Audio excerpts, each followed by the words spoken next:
is the Pegasus Podcast, presented by Night Sports Now. UCF news, views, and a few hot takes. Now, here are your hosts, Bailey Go Knights Adams and Christian Charge On Simmons.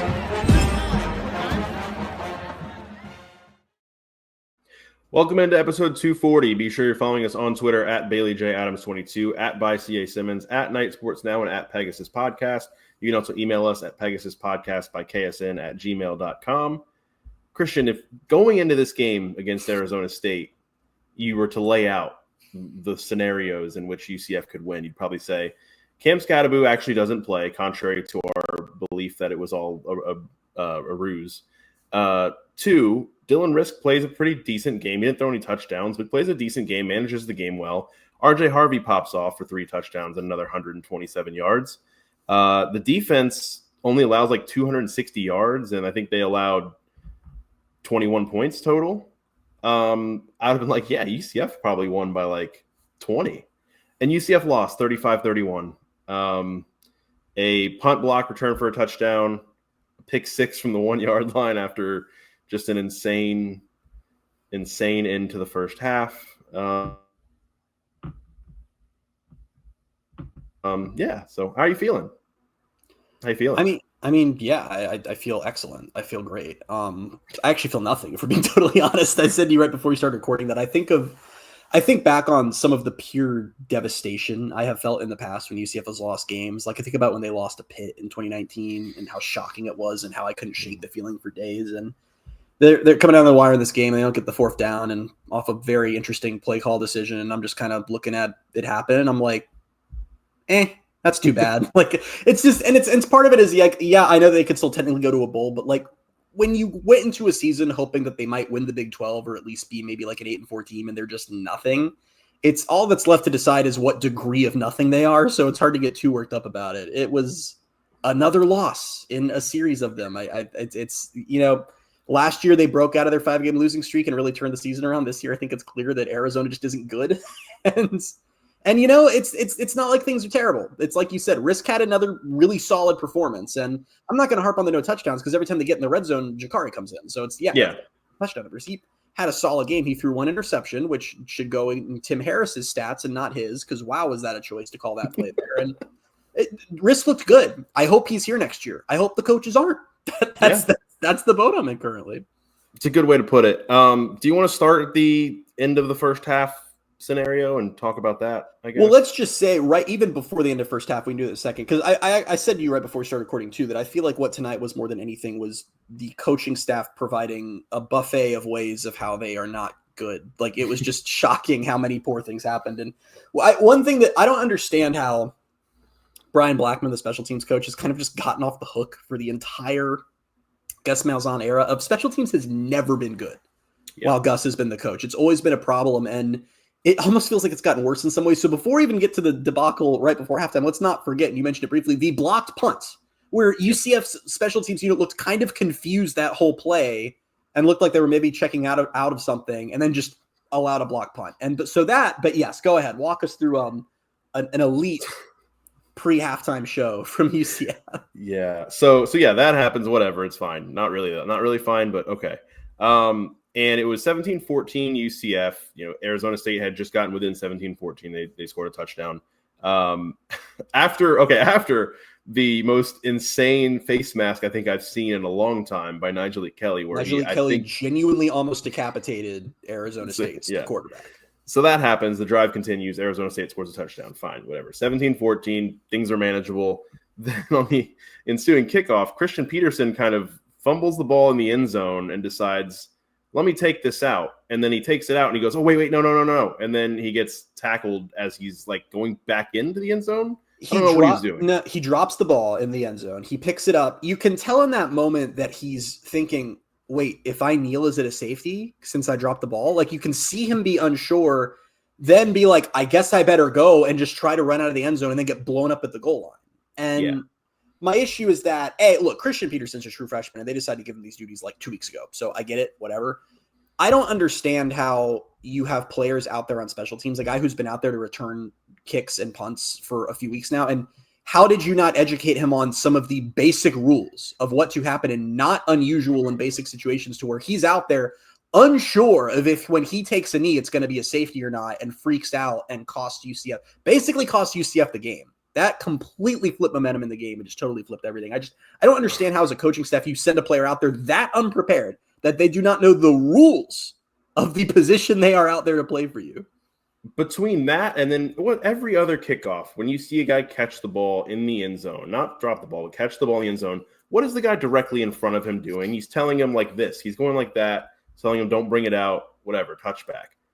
Where was that? Where was that guy? I think that's normally in the formation. He's Ladarius Tennyson. I don't want to blame it on him because I need to go back and see if anyone was maybe telling him. And I don't know. Anyway, that whole issue happens. But again, it's fine. I mean, not really fine, but that's the second time I've said that. It's fine, but it's not really. They're at their own 1 yard line with 50-something seconds left. Arizona State has no timeouts. So, okay, yeah, disaster. You're not going to get any more points before halftime. But, okay, you can run the ball up the middle a couple times. Just don't get a safety and take it to halftime. You're up 17-14.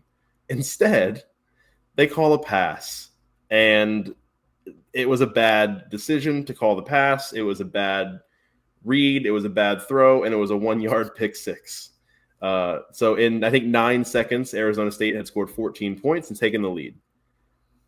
How does this keep happening? The end of first half things are insane. It was very funny to watch in one single play Tim Harris evaporate all the goodwill he had built with the fan base from how the team performed against Arizona. I don't put that on risk at all. That is a wild situation to put a young, inexperienced quarterback in to say, I know you're in the back of your end zone in your first ever road game. Can you please try to throw a pass from here? I don't know what the hell. And it seems like my theory is that they were genuinely emboldened by the Hail Mary at halftime against Arizona. Because then, guess what? Right after the pick six, you're getting the ball back since you just threw a pick six. And I'm thinking, just run this out. They're like trying to get down the field. They're throwing out of bounds. RJ Harvey takes 2 big hits. And I'm just pulling my hair out. Like, what do you think is going to happen? And of course they don't get any points. And it's just, I don't understand how it somehow has become a trend under this staff that UCF will not only be ineffective to close halves, but they will find the most dramatic, insane ways you can comprehend to blow games right before halftime. And it's such a strange trend. It's just, if they were emboldened by the Hail Mary, whatever it was, like, you're inside your own 1 yard line.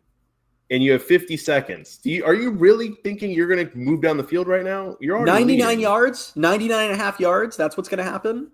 It made no sense. And to your point about that, I sent you this at halftime. And this is just this year, what has happened at the end of some of these first halves. And they talked about on the broadcast about like the middle 8, the last 4 minutes of the first half, the first 4 minutes of the second half. Bill Belichick has always been famous for talking about that a lot. For UCF, it's more so just the first 4 minutes of those middle 8 minutes, where the last 4 minutes of the first half, they are a disaster. So going back down memory lane here to the beginning of the season, TCU, they're down 21-7. They're driving on TCU. They get to the 10-yard line with 40 seconds left. KJ runs for 1 yard, and then they don't call a timeout for another 25 seconds. So down to 15 seconds, KJ throws incomplete, and then they have a 27-yard field goal blocked. So that's how that first half ended. Good. Fine, whatever. They go on, they win the game, crazy comeback. We thought, wow, UCF's 3-0, they're going to win the Big 12. It's going to be great. Colorado, they're down 21-14. Colorado kicks a field goal, so whatever. UCF gets the ball. I forgot this happened. With 37 seconds left, they get a 5-yard pass, an incompletion, and a sack, and a punt that was returned 27 yards to their 35, all in 30 seconds. And then and then what happens then is the defense back in the Ted Roof era, 7 seconds left in – or regular – maybe it was – what was it? Yeah, 7 seconds left in the half. He decides, all right, let me send all my DBs to the goal line. Let's guard against a Hail Mary. They hit a quick 7-yard pass and gets them right in the field goal range. They kick a field goal, and they go up 27-14. 1 week later at Florida, Florida scores a touchdown with 1:50 left in the first half to go up 21-3. UCF turns around. They're kind of looking like they're going to get back in it. They drive down to the Florida 29, and then on a second down, Paul Rubelt called for a false start. Then there's an incompletion, and then on fourth down, there's a sack. So a turnover on downs with 48 seconds left in the half. Bad, not good. You're down 21-3. You were in Florida territory, penalty, incompletes, whatever. Then Florida, seemingly wanting to run the timeout like UCF should have tonight, runs the ball up the middle, but they gain 34 yards. It's a 34-yard run up the middle, and then they go on to kick another field goal to go up 24-3. All right, it's happened 3 times. It's a bad stretch. BYU, 2 weeks ago, it's 17-7. UCF's down, but they're driving. Jakari lays out a DB at the BYU 10-yard line and stands over him, gets the penalty, moved back to the 25. UCF settles for field goal, but okay, you're within 7. That's fine. 27 seconds left. They allow a 62-yard touchdown. So that's 4 games coming into tonight against Arizona State where they then did this, where they had their freshman kick returner take the ball out to the half-yard line and then ask your redshirt freshman to throw the ball from the half-yard line when they had no timeouts. Arizona State had no timeouts. And then immediately after he throws that pick, send him back out there and go, we're trying to drive down the field again to score, even though there's now 40 seconds left. So really cool. What's going on? I'll tell you what's going on. And it's essentially that this staff is not the best in the world. And honestly, it's like tonight, I mean, seriously, it's not like the best in the world. My thesis on tonight was, wow, this coaching staff. And it's not, and it just felt like a lot of bubbling up of all the frustrations that the fans and pretty much everyone have had about the failings of this era and this staff. Mm-hmm. And it's just, you take this game for what it is, and it's the Mitch McCarthy's punt getting blocked and Arizona State scores on it after they looked confused. It's the Christian Peterson debacle before halftime. It's the Tim Harris asking Risk to throw in an insane situation. It's the pick. It's going into the second half and having these 2 incredibly odd situations to call wildcat plays for no reason, even though your offense is working.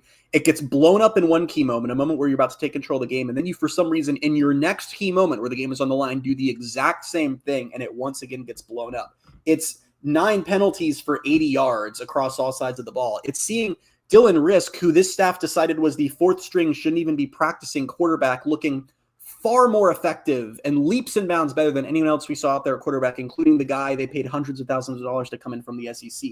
It's seeing Dalen Dotson making great plays and cementing himself as team leader in sacks when they played him at the wrong position for the first half of the season. It's seeing Jacoby Jones pulling down incredible catches after we did not see him in virtually any capacity for the first half of the season as they tried out Trent Whittemore and whoever. And it's just, you sit back and I'm just watching a team of failure. I'm watching a team that, and what makes it so frustrating is I'm not even necessarily watching a bad team.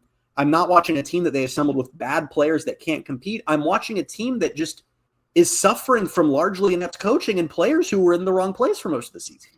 And I just don't know what else. It gets to a point where I don't know what you're supposed to say beyond, I think we're all just kind of in the boat of, it's not in UCF's best interest for the Malzahn era to continue into next season. I don't know if there's anyone left who sees that. I mean, what argument would you lean on? We think we have something with Risk and we want to keep him, so let's see if Gus can build something around him. Is that the only argument you can make?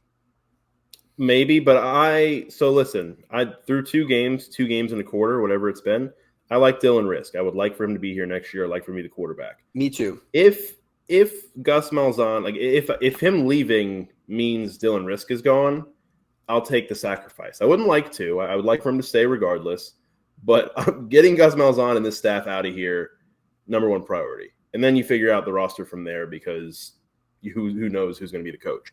The other thing about, you mentioned all of the shortcomings of this staff kind of showing up tonight. And there's one thing that I wanted to talk about too, about part of that with right before the first, or actually right as they did the first Wildcat call. In that situation, UCF's up 31-28. They have the ball at the 29-yard line, 3rd and 2. They go Wildcat and they get nothing. It's 4th and 2 at the 29-yard line with 9.5 minutes left in the game. And you send out Grant Reddick for a 46-yard field goal to make a 1-score game a 1-score game. You want to make a 1-score game a 1-score game, 46-yard field goal. I'm going to push back on that. I thought taking the field goal was the right call there. Oh, I hated it. I did, because in my mind, I understand the whole 1-score game thing, and people like to buzzword with that. But in my mind, I'm like, at least put yourself in a situation where they now need to go score a touchdown to take the lead versus they can tie the game up with a field goal. So I didn't hate that. I hated the Wildcat getting them there, and I hated them once again going back to Wildcat in another key situation. I mean, when they lined up for it the second time, I'm just sitting there watching my TV like, what do they think is going to happen? There was no part of me that was like, yeah, they're going to now pick this up. What makes it even more frustrating, I get it if this was the offense of a few weeks ago that just wasn't working or whatever, The offense had been moving the ball well pretty much all night. Risk was doing well. Why remove any semblance of doubt in Arizona State's defense of what you're going to do in key moments? It was absolutely baffling. Just strange decision-making on top of strange decision-making, on top of undisciplined players, on top of a punt returner not knowing the rule, or a kick returner not knowing the rules of kick returns, which was also interesting. I don't know. I'm out of answers for what we're supposed to be asking to change at this point. This isn't a new staff that's gelling together. It's year 4. They had to make a bunch of changes because things are failing, and it's just now there's the silly mistakes that come with that. It just feels like everything's kind of falling apart. Yeah, and 3 things, I guess, on all of that. The field goal thing, I guess, and this is going to sound wild to say because they couldn't get the 2 yards on 3rd and 2, and then they couldn't get the 2 yards on 4th and 2 on the next drive. But I think in that situation at the 29-yard line, I feel better about them getting 2 yards than I do about Grant Reddick making a 46-yard field goal. I haven't seen enough of Reddick to be like, this is happening. It's good. I mean, he's been fine for the most part, but I wasn't pleased with that. But whatever. Even in that case, it's the Wildcat. The Wildcat that hasn't really worked that well since Isaiah Bowser. Yep. Like they had this success with Wild Bowser, and they're like, all right, we'll just do this forever, and it'll work every time. And it doesn't anymore. And it's predictable. And when you're in those situations, if you want to be predictable, at least be predictable in a sense where you have kind of maybe 2 different options where throw Jakari out there. Yeah. You do it in the red zone. Yeah. So when you need 2 yards, at least then they have to wonder, okay, they got to read it right and say, is he giving the ball to RJ or is Jakari keeping it? At least you have something there, not RJ takes the snap and is going up the middle. I don't get it. I wouldn't have half the issues with that decision if that was they brought in Jakari and said this is a short yardage situation. Let's do that because that's been working. Because to your point, that gives you multiple options to just straight up have Tim Harris basically walk over to Kenny Dillingham and go, we're just going to run RJ up the middle here. Just a heads up. I don't get it. And I don't know. I'm getting worked up as we talk about it because it's just very frustrating when you're in a situation where I felt like the players tried to win the game and the coaches lost it for them is kind of my takeaway from tonight. I mean, it was just really a lot of bafflingly bad choices across the board. And this was Gus's fix-it stuff. This was we changed coordinators and we changed the quarterback and things are better. Like, it's like the offense is flowing much better, but it's like I think I texted you this at some point early in the first half that I'm like, every good throw Risk makes, and he had some excellent throws tonight. I mean, some balls where – he's got great pocket awareness. He knows when to escape pressure. He keeps plays alive. I forget when it was in the game. There was a 3rd down where I thought for sure he was chased out of the pocket. I'm certain he's throwing it away, and he throws it right to Jacoby Jones's chest on the run. It was like a magnet right to him. And with every throw he makes, I'm feeling growing anger of just this guy was 4th string. This guy was behind 3 other quarterbacks, all of whom got a try and all of whom failed. And it's so hard to rectify that with saying, I think this staff is the future and they should be back here next year. And I want to very quickly, because I tweeted we're doing the podcast, and there were a couple comments that I want to bring up really quickly. The first was Cameron Cox asked if we think that after 2 games we've seen that Risk is the clear starter next year, or will we have another transfer situation? I'm not going to say anyone's the clear starter after 2 games because you never know what happens. I like Risk a lot. I'd prefer he still be with UCF next year. But honestly, I'm rooting for a coaching change at this point. So, and that kind of blows up whatever players will or not be here anywhere. So it's hard to answer that at this time. Another one I wanted to bring up really quickly is Chris Angeles 1 asked, he has a genuine question. Where is Penny Boone? Your guess is as good as mine. Penny Boone has been missing since the Florida game. No one knows why. Gus was asked about it one time. He looked confused at the question and said, well, Miles is back from injury. Like it would be impossible for 3 different running backs to get on the field. I don't know. Nothing. Still on the roster page, apparently. Still on the roster. He's tweeting. He'll tweet photos of himself in a UCF uniform every now and then. I don't know. Like I said, your guess is genuinely as good as mine, but I'm just running out of what we're supposed to say to defend the, like, I really am like sitting here right now and just saying, if my goal here was to convince listeners that Gus Malzahn should be back next year as UCF's head coach, I'm struggling to come up with what the argument is I would make. I don't know where you would start. Well, and like I can make logical arguments because nothing has changed about the fact that I just don't believe there's any way they can fire him. I think the best thing you can hope for at this point is that he's willing to go because he knows it's not working. And honestly, we might be there. He's looking so defeated on the sideline of these games. I mean, he looked. It's so funny. I was talking about. I go over to my parents' house to watch the road games, and I'm talking with my dad, who obviously went to UCF, and we're saying they keep cutting to Gus in the first half as the offense is on the field, and we were both saying he just looks kind of lost when he's not calling plays. He just has his arms crossed. He's not really engaged. He's kind of watching him like he doesn't look that different from how I look. And it's like it looks like he doesn't know what to do with himself. And I wonder if we are nearing a point with how this season is gone and where the fan base is at and where the donors are very publicly at. The boosters are being great on Twitter and very supportive. I just wonder if he reaches a point where he's like, this isn't fun for me anymore. This isn't working. Maybe I don't think he walks away and says, thank you, I'm leaving for free. But I wonder if he understands that UCF is going to pay the full buyout and they can come to some kind of deal and UCF can move on. I mean, I don't know about you, but to me, that is feeling more likely with each passing day. It feels like it. Because it can't be fun for him. He doesn't want to be losing and doing this dumb stuff that he's doing. But it's like everything he's doing or every decision he's making is in some way backfiring. Or even when it goes well, like you said with Dylan Risk, it's like everything that he does well now is just in hindsight making everything that came before it look even worse. And yeah, they're 4-6. It's been pretty miserable. You had the 5-game losing streak last year. You rallied back and whatever. You made a bowl game, great. You lost the bowl game, but you made the bowl game. And that was a good first step in the Big 12. And then you're in the same spot this year, and it looks like it's going to end up worse. Like they're not winning. I don't think they're winning out and winning these last 2 games. I'm not going to flat out say no, but I mean, neither of these teams are bad. West Virginia is flat out pretty solid. I have a hard time seeing them going on the road and beating West Virginia, then coming home and beating Utah.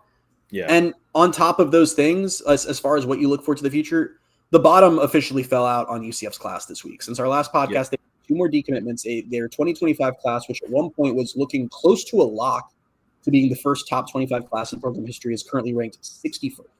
61st is about where they rank in the AAC. That's not all that different from where they'd rank before Gus arrived. So I don't know what you lean on at this point. It just feels, and honestly, if we do end up in a situation where Gus does decide to come back next year, because like I said, I'm pretty sure the decision is going to be his. What the hell is this offseason going to be? And it just feels like all that it will be just waiting for him to get fired next year. Because I'm sure by next year they will have the money. And that's just kind of what that's going to be. Yeah. And there's no future. There's nothing to lean on. There's nothing to do. Like the recruiting thing is the last bit, like you said. Like there is just whatever. Like it being the way it is now doesn't even give you that to lean on and say, well, he's recruiting really well, because that was the one thing for a while. The results weren't there on the field, but it was like, all right, look, he's building clearly, and he's got this class coming in that's really good. That was after last class that was really good, and all this. Not to mention the fact that these last few classes that were good, we're starting to see a little bit more of those guys, actually pan out a little bit. But for the longest time, we weren't seeing anything. So like we had nothing to point to from past classes really, and then this upcoming class falling apart. So what is there to do? I mean, I literally, I couldn't have said better. I mean, I just don't know what you point to. I don't know what you point to when the team is trending in the wrong direction, when the team is actively declining, when you're about to lose all your stars, when you're about to lose Kobe Hudson and RJ Harvey, and when your recruiting class that's coming in is falling apart and is going to now be the worst class of the Gus era if it holds as is. So there's no like new commits waiting in the wings. Like I don't think they're going to be able to recover this thing. It's just going to be not a very good class. And what do you do as the coach to restore faith in your boosters, your administration, and Mahajer and the fan base? Do you say, don't worry, we'll hit the portal hard because that worked so well? And are you gonna have the money for that after all the NIL money you spent last season and have nothing to show for it except a season where you regressed and didn't make a bowl game?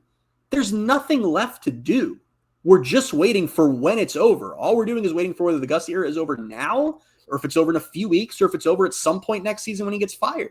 That's it. There's no recovering from this. And I almost wonder if that is also another thing that's going to kind of beat him down far enough to be like, all right, yeah, it's time to go, because he doesn't have that. He can see it's a very tangible thing, seeing his recruiting class fall apart, seeing the interest in UCF declining. They don't have the momentum they once did, and there's not really a clear path to recovering it other than you go out and win 10, 11 games and make a playoff, which you're not in position to do. So, yeah, I think, I don't know. It seems like that might be the direction that they're headed in, but you never know with him. And all we can do is wait, like you said. I remember in 2008, I don't remember that well because I was 11, but in 2008, UCF had an unexpectedly bad year. I believe they finished 4-8. And that was, the bounce house was still new. It was year 2 of the bounce house. And I remember that for the last home game that year, it was the first home game where they knew they weren't going to a bowl, if I remember right, because they lost their last couple. And it was like, it was the first game where the bounce house went from sold out crowd just dead. No one was there. Mm-hmm. And I'm just sitting here thinking, if they lose to West Virginia and they fall, what will that be, 4-7? No one's going to be at that Utah game. Thanksgiving weekend, no one's going to. It's going to be an embarrassing showing on Fox. Everyone's going to see an empty bounce house, and that's just going to be kind of the final nail in the coffin for what this staff has done to UCF. What was a fledgling brand and is now just another team in the Power Four. And yeah, that's cool. They were in the group of 5 before the staff came here. I don't think there's a single person alive who thinks the staff gets credit for that. They inherited that. I mean, and I have to respect that Mahar's always been very upfront about that. When he was asked about shepherding UCF to the Big 12, he said, I was born on third base. Like, he gets it. I don't know if Gus does. And it's frustrating that that's where things are at. I mean, I remember you and I this offseason, we had a lot of podcasts where after, because obviously Fox had big expectations for that game when they grabbed that game early and said, we want Utah UCF on Fox. And I said to you, one way or the other, that game's going to have Big 12 implications for one of these teams. That ended up not being true for anyone, but just for that to go from the offseason, just going, wow, that's so cool. This is so much better than playing USF. We're getting this Black Friday Fox showing against probably the biggest brand in the Big 12 to I am so scared for how empty our stadium is going to look on TV because that game does not matter to anyone. And this team is just kind of falling apart. It's not great. It's not great that that's where things are at, but I don't know what optimism to spin for any of you. I can't find it. I think the only thing you can hold on to seriously is Risk seems like he could potentially be very good. And it's been a few years since UCF had a quarterback that truly, really could be the guy, but that's kind of it. Go ahead. Optimism. Next week's a bye week. Don't have to watch UCF play next week. UCF physically can't. Well, they can still lose in some ways because maybe more recruits decommit. Who knows? But at least we don't have to watch them lose on the field. At least we don't have to watch the staff coach that much, and that's a win. I don't know. It is. I'm trying to give Tim Harris a little bit of grace in that. I get this is like the second game at the college level he's ever called offensive plays for. Mistakes will happen, but the complete collapse of this season is what necessitated giving up plays in the first place. So it's all a mess. It's all a mess. Yeah. No, it's not great. I am glad though that it's a bye week and we don't have to watch them next Saturday. We can enjoy our Saturdays. I have plans for my mom's birthday that day. It'll be great, and yeah, enjoy some time off on a Saturday before we have to watch 2 more UCF games and very unlikely a third one because I don't think a bowl game is coming. And that sucks. I saw our friend Sarah today, who we've talked about before. We've had on the podcast before, who was covering with Night Sports Now with us when we were in school, helping cover UCF, and we always try to do a little trip to the Brevard Zoo at some point in December. And she brought that up today. And I was about to be like, well, wait, I have to figure out when UCF's bowl game is going to be so we can plan it. And I paused and was like, no, I actually don't. Yeah. Just whatever date you want is fine. Freeze up the December schedule for the holidays and all that. So shout out to UCF for that. Very thoughtful of them. So thoughtful. Yeah. Anything else you want to hit before we get out of here? No, not a thing. They also lost in gold, white for the first time, which sucks. They wore that for the Peach Bowl, and they wore it for Boise in 2023. As Trace Trilko, Sons of UCF, has pointed out, he's pointed out a few times that if UCF started getting rid of combos, they lost games, and they'd pretty much be out of things to wear at this point. So probably good that they don't do that. But another undefeated combo falls is another takeaway from tonight.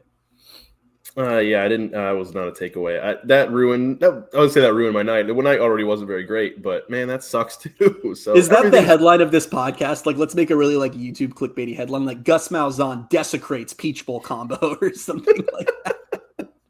Yeah, and then I have to do the same thing that I always do, where it's the thumbnail has to be the way over the top reation face, where it's just it needs to be you doing that and me doing this, and maybe a photo of Shaquille looking sad that we pulled from somewhere. An AI photo of Mackenzie Norton just that would be us going full YouTube. That'd be great.